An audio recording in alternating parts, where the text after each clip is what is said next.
दोस्तों नमस्कार, स्वागत है आपका आपके खास कार्यक्रम द रियल टॉक से। एक ऐसा पॉडकास्ट जहां इतिहासकार, कहानीकार आपके इस कार्यक्रम में शामिल होंगे।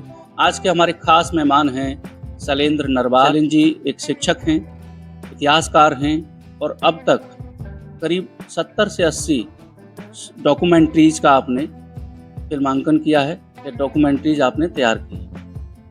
अभी क्योंकि उनका लंबे समय से एक मंथन चल रहा था कि कोई लघु फिल्म बनाई जाए, उसके क्रम में उनकी एक फिल्म आ चुकी है जिसका नाम है लगानबंदी।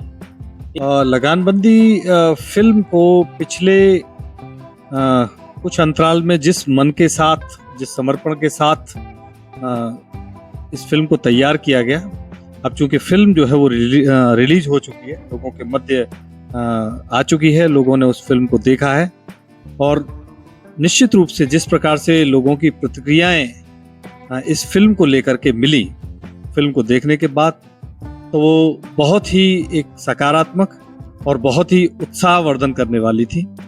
सभी लोगों ने देखने के बाद किसी ने स्क्रीनशॉट शेयर किए कि हमने ये फिल्म देखी, किसी ने क्लिप के रूप में वहाँ देखते हुए फिल्म को भेजा और एक लिख करके कमेंट्स के माध्यम से विभिन्न रूपों में उन्होंने मुझ तक भेजे।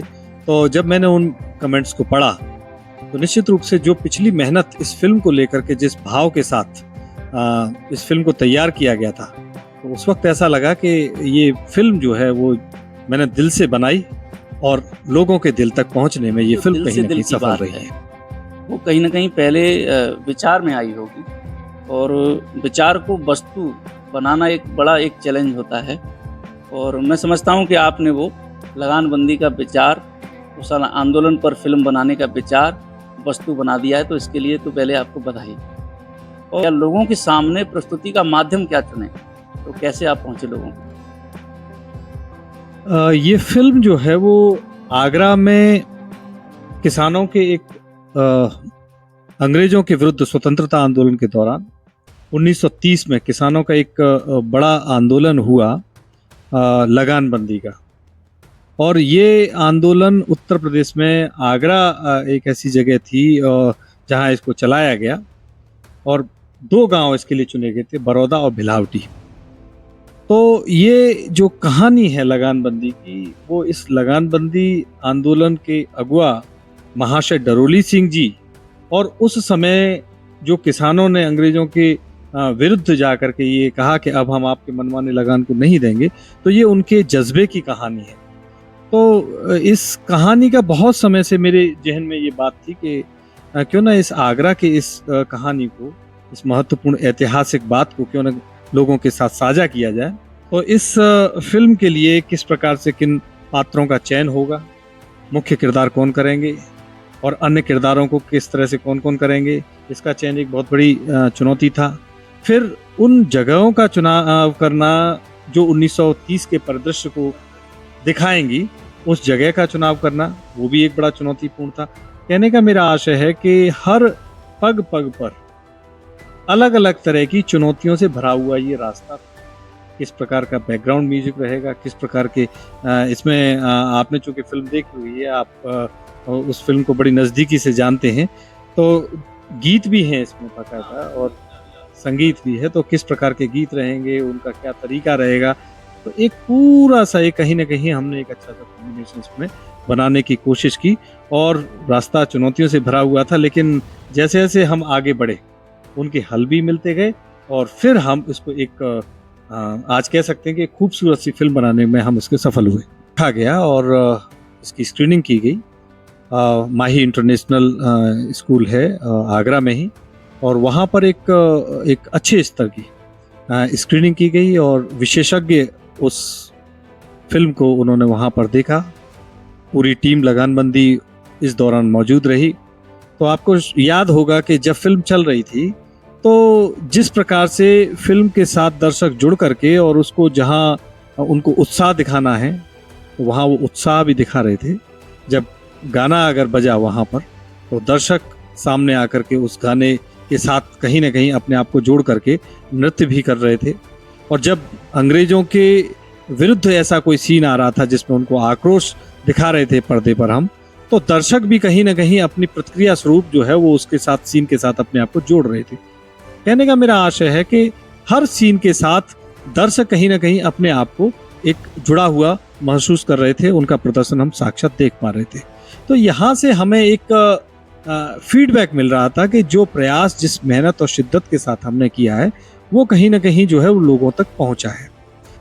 एक निर्देशक के तौर पर यदि हम आगरा के आंदोलन को, आपने जैसे एक फिल्म में पिरो दिया, शॉर्ट फिल्म जो आपने बनाई, तो उसको एक निर्देशक के तौर पर आगरा ने आपको किस तरह का प्यार दिया है, किस तरह का स्नेह मिला? आगरा ने मुझे इस फिल्म के अगर संदर्भ में बात करूं तो बहुत ही अपना एक स्नेह मुझे दिया है। और जहाँ भी मैं किसी कार्यक्रम में अगर पहुंचा हूं तो मुझे महसूस हुआ कि लोगों ने आकर के जब मुझे वहाँ पर बधाई दी, शुभकामनाएं दी, और ये फिल्म का जो नाम है लगान बंदी, मैंने ऐसा महसूस किया वो कहीं ना कहीं लोगों के मन तक वो पहुंचा। तो कि ये फिल्म जो है वो अपने आप में कुछ खासियतों को भी समेटे हुई है। अगर हम इसकी बात करें तो ब्रज भाषा में इसके संवाद हैं। फिल्म को कहीं ना कहीं ब्रज भाषा में बनाया गया कहा जा सकता है।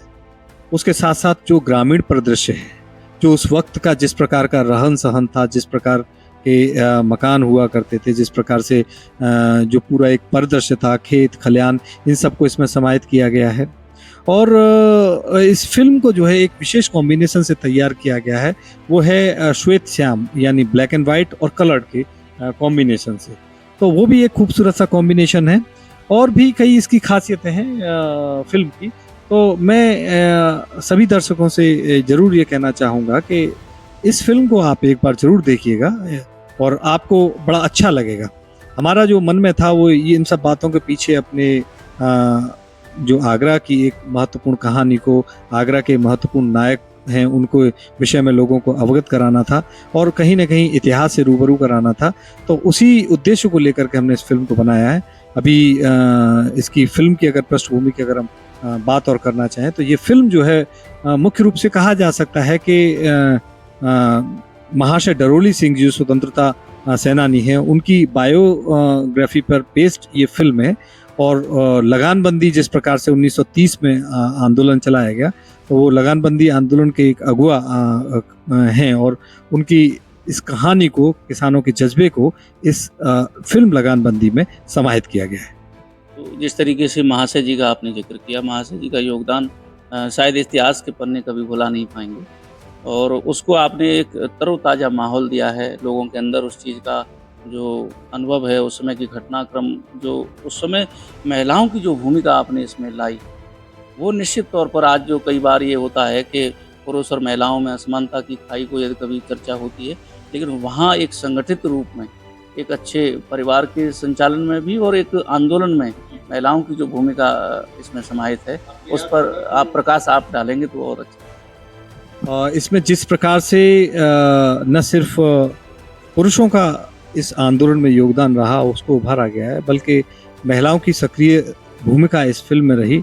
श्रीमती हरिबेजी देवी जो हैं वो जेल गई इस लगानबंदी आंदोलन के दौरान और गाँव की महिलाओं ने इसमें सक्रियता के साथ भाग लिया। यहाँ तक कि बच्चों की भूमिका, जिस प्रकार से युवा छात्र उन्होंने किस प्रकार से अपनी भूमिका इसमें निभाई आंदोलन में, उसको भी उभारा गया है।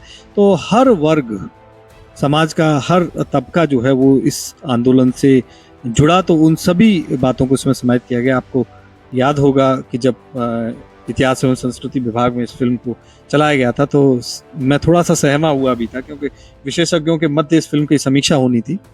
तो वहाँ मुझे अच्छा लगा कि उस एंगल से जब हमारे आदरणीय प्रोफेसर साहिबान ने उस फिल्म को देखा और अपनी समीक्षा के दौरान उन सब सेगमेंट को उन्होंने समाहित किया और उन्होंने इस सब बातों को समाहित किया कि इस फिल्म में किस प्रकार से ये सारे जो सेगमेंट्स हैं उनको खूबसूरती से उभारा गया है।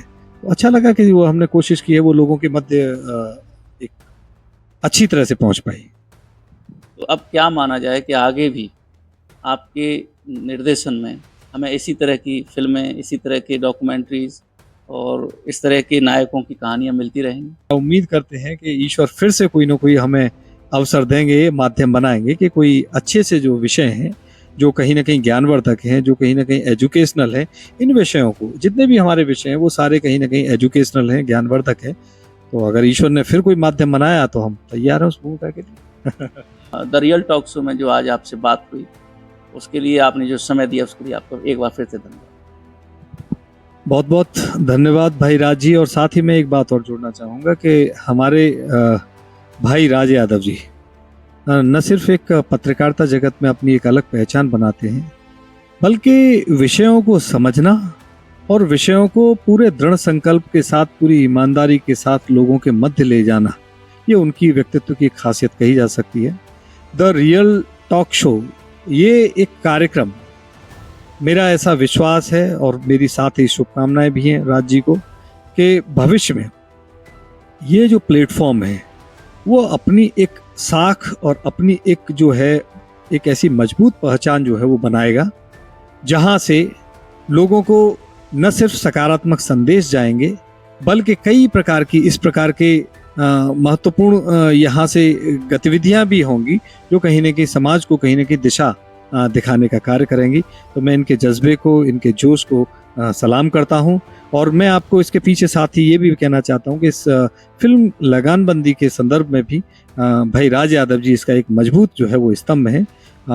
विचार विमर्श की बात हो या साथ आने की बात हो, चर्चा पर चर्चा की बात हो, तो निश्चित रूप से ये इसका एक अभिन्न हिस्सा है। और जिस खूबसूरत फिल्म को देख रहे हैं उसमें एक टीम लगानबंदी के रूप में राज जी भी एक मजबूत हिस्सा है। तो मैं सभी दर्शकों को धन्यवाद देता हूं, आभार व्यक्त करता हूं कि आपने समय दिया, मुझे सुना। Thank you so much. तो दोस्तों, जिस तरीके से बातचीत हुई फिल्म लगानबंदी की, लेकिन एक सवाल आपके मन में जरूर रह गया होगा कि आखिर हम इस फिल्म को देख कहाँ पाएंगे। तो आप YouTube पर जाइए और हमारा इंडिया चैनल टाइप कीजिए, सब्सक्राइब कीजिए, फिल्म लगानबंदी आप पूरा इत्मीनान के साथ देखिए और अपना रिमार्क जरूर दीजिएगा। और ख़ास तौर पर एक निवेदन आपसे और करना चाहूँगा, जिस तरीके से द रियल टॉक शो हमने शुरुआत दी है, इसको आपका प्यार, स्नेह चाहिए, इसको सब्सक्राइब कीजिएगा। इस चैनल में किस तरह के कंटेंट आप देखना चाहते हैं, ये भी कमेंट आप कमेंट बॉक्स में जाकर लिख सकते हैं। फिर होगी मुलाकात किसी नई हस्ती के साथ।